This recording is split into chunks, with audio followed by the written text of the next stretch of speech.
Good morning, guys. So this is Algebra 2 BB.3.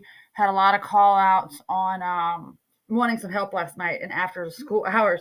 Sorry, I had things going on. But this is some worked examples, and then we will work two more afterwards. But I wanted to make sure you got to see as many examples as possible, as quickly as possible.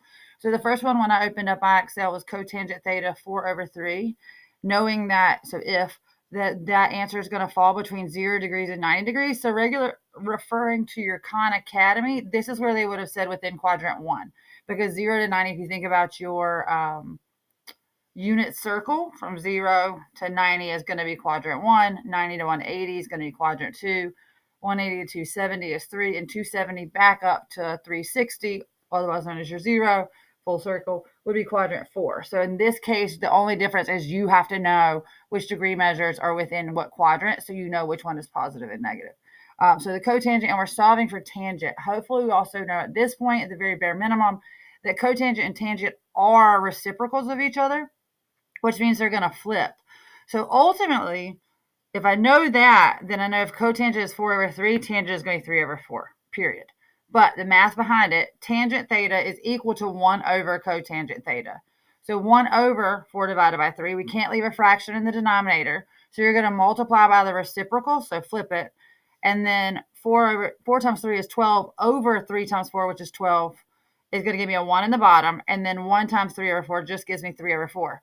So with the imaginary 1 under the bottom, that's just a space holder. Your answer is 3/4. So that's the mathy why. But again, if you can remember, cotangent and tangent are reciprocals of each other. Whatever cotangent is, flip it if they're asking for tangent, and vice versa.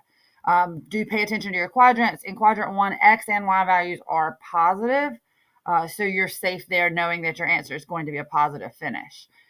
Okay, the next guy was sine and cosine. In my mind, the way my mind works, as soon as you see sine and cosine, think about your triangles and your Pythagorean identity. The other guys, you may have to do a little research and look back at your notes until you memorize all the identities. But hopefully the Pythagorean identity is starting to stick, because this is just x squared plus y squared, or a squared plus b squared, equals, in this case, c squared, which is that radius of the unit circle, which is always going to be the length of 1. So as soon as you see sine and cosine in your problem, think Pythagorean identity. So in standard form, as given, it's a squared plus b squared equals c squared. We want to solve for cosine because that's what it's asking for. These are squared, which is not what it's asking for, but we'll get to that. Move the sign over. So it's going to be cosine squared theta equals 1 minus sine squared theta.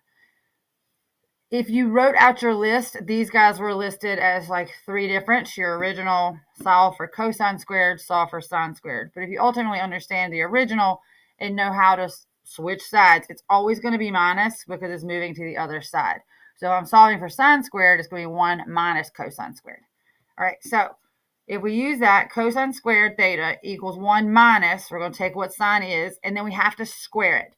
The big call out, like I wrote here, because I intended on maybe scanning this in as well, is that you do get that into Desmos correctly. That means there needs to be parentheses. The squared is outside the parentheses. We're not squaring 5. We're not squaring 13 individually. It's the whole thing squared, and then subtract that from 1. Standard setup in Desmos is going to give you a decimal, but if you click this round guy here, you get a fraction, which is what we want, because you will see in IXL that it wants the rationalized form and there's accurate form. Decimals is rounding, that is not the most accurate form. So we are going to use that 144 over 169. So once we get to 144 over 169, that's cosine squared theta equals 144 over 169, because that's where we started. Squaring anything, the inverse is taking the square root. So we're going to take the square root of this side, which just gets rid of the squared. And then we have to square root each. This can also be written, you will see it probably in the feedback, I'm pretty sure. They show it as one big square root symbol. And that is the same thing. But you can't leave a square root symbol in the denominator. In this case, this one becomes a beautiful 13. So it's fine. And then your 12 becomes, your 144 square root is 12. So both perfect whole numbers. We do know again that this is in quadrant 1 because it's 0 to 90 degrees. In quadrant 1, the cosine is your x value. And in quadrant 1, cosine is always your x value. In quadrant 1, x is positive. So we do stick with a positive 12 over 3. From there, the next example they gave me, so far I'm getting them all right, is going to be, again, cosine 15 over 17 and sine. We're solving for sine. Again, seeing cosine and sine, hopefully you think Pythagorean identity, which is that sine squared theta plus cosine squared theta. And I do write this out every time. You can ask yesterday in tutoring. Don't ask me to start moving things around and make things up in my head. This is not the math that I highly recommend you doing in your head. This is the one that you'll get more right faster if you write it down. So we're solving for sine. So I'm going to subtract cosine squared theta from both sides to get my right ratio that I want to use, the right Pythagorean identity. So sine squared theta is equal to 1 minus cosine squared theta. They gave us cosines as is, 15 over 17. And so we're going to put that 15 over 17 in the place here. So sine squared theta is equal to 1 minus 15 over 17, but it all needs to be squared. So again, then you're going to plug this into your Desmos just exactly as is, and make sure you are getting your fraction answer, not a decimal answer. And in this case, it gives me 64 over 289.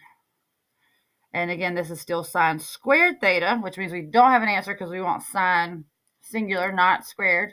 Inverse of squaring something is taking the square root. We're going to take it at the top and the bottom, hopefully. So then that's going to get rid of that. And we're now into sine theta. And now we just have to simplify this guy and check it. So ideally, if 289 does not give you a perfect root, so if you try to square root it and you don't get a perfect number,